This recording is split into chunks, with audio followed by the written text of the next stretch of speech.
What is art? It's a very broad term. It's a very difficult one as well. Well, let me throw that question over to Karl Pilkington. What do you want to know? Well, we were just trying to clarify what art is. It's just something for your eyes to look at. Right. It's just a change from the norm, innit? I mean, that's why I think most people have it. But then the problem is, I'd never buy a piece of art. I don't see the point in buying something because I know that my eyes will get bored of it eventually. Right. Have you got much art in your house? Yes. Yeah. Because it gives me pleasure, and I don't get tired of it. I don't get bored Do you of it. look at it every day? Well, it's there, isn't it? It just adds but other things are pleasure there. to Dust it. is there, but Surprisingly, I've not compared I think art I've to dust as often as I perhaps should.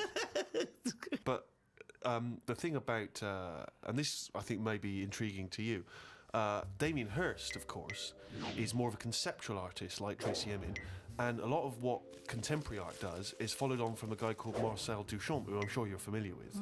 Now, he famously took a gentleman's white urinal like you'd find in a pub toilet, and he put it on its side, and he signed it with a fake name, and he put it in an art gallery. Now, he did that in about 1917, perhaps a bit later. it just annoys me because there'll be snobby people who haven't got a clue, and they're looking at that and they go, "Oh yeah, see what he's trying to say." Well, that might make them think. They might. Damien Hirst, I don't feel angry with Damien Hirst really because he's Right. getting away with it. But why does that annoy you? Because it's people falling into the trap. Damien Hirst, before he dies, I bet he goes, "What a laugh that was. I had everyone on." There's a very good point as well, because some people think that the greatest art form of the last 100 years is marketing. Yeah. Some people say that that is his art, that it's not good enough to do it.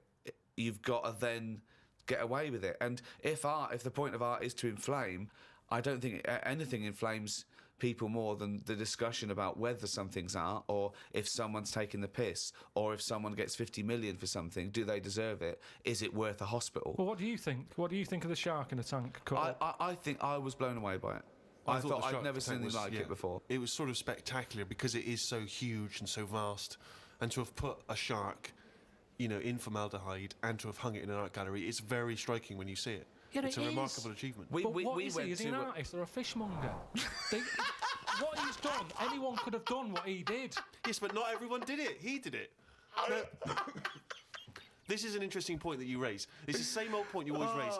Not anyone could have done it. That's always the same point you make. Anyone could have done it. Karl, but they didn't do it. You could say the same about Michelangelo. Is he an artist or a painter and decorator? Well, it hasn't caught on, has it? Like the crying boy photograph. No one's having them in their house. No one's gone, "Oh, have you seen this? Have you seen the new trend, a shark in a tank?" No one's got the room. No one wants it. And that, to me, shows you what's popular. At the end of the day, if everyone wants one, he's got to be good, hasn't it? But I think if people were given a chance to appreciate more sophisticated things, then they would. And I just think that's true in all walks of life. You know, it's an acquired taste, and the best things are an acquired taste. I mean, I haven't got pictures in our flat because of that mirrored wall I've got. Yeah. Right. So I mean, it's tiny. You've been in it. Got windows on one wall, door to get in on the other, kitchen on the other, mirrored wall on the other. So there's No nowhere space for there. art. There's no space for art. I'm intrigued how you sit at home. Where's the sofa? At home, Yeah. facing the mirror. So you sit looking at yourself all night, Yeah. as opposed to a painting. Yeah, but at least that changes each day. No, it doesn't. It does. The picture No, changes. it's not. It's round and miserable every fucking day. No, honestly, it's good to, because you don't look at yourself otherwise. Especially me, I haven't got any hair to comb or anything, so I don't look in the mirror as much as the normal person. So, whereas now, I'm looking there every day. So you're sat at home staring at yourself? No, because the telly's in front of the mirror. But are you not distracted by yourself? Yeah, you do. When the adverts are on, you look up, and if Suzanne's sat next to me, I tend to talk to her through the mirror. What do you mean? So why don't you look at her when you talk to her? Well, you don't have to turn your neck or anything. There's no neck usage going on. I can just look forward. I look at the telly, lift the eyes up, look in the mirror, look at me, look at her. What does she do? No, Look back at you we're in the used to mirror. it. There's nothing wrong with that. It's like there's more people in the room in a way. It's like, And they're further away. there's nothing odd about that. Why wouldn't you use... It doesn't matter. Your Sorry, eyes, remember, your why eyes wouldn't are you still... talk to your girlfriend via a mirror all the time? Is that your question? Well, no, I think it's quite normal. If your head is facing a mirror where you can see everything in that room, remember, it's a small flat, I can see everything that's going on in there without moving my head. Stephen Hawking would be well happy. So I can look forward, she's sat next to me. If I'm watching the telly, I can say something. Now, she's getting the sound from me still because she's sat close. Yeah. But yeah, we're further away, but things look better from a distance anyway. So that's how you managed to keep this relationship alive. Maybe. You're such an odd little man. But no, it's not odd. You see, there was a woman on the estate who did use... have I told you about Miss Peggy before? No. It rings a bell. Go on. I think I told you ages ago, it's this fat woman who used to be on the estate. She had a 3-wheeler bike. And her Push husband... bike, pedal bike. Yeah, like a tricycle thing, but a big one. Right. She used to sit her husband in the basket in the back. Cycle about, what have you. Yeah. She was known as Miss Piggy. Anyway.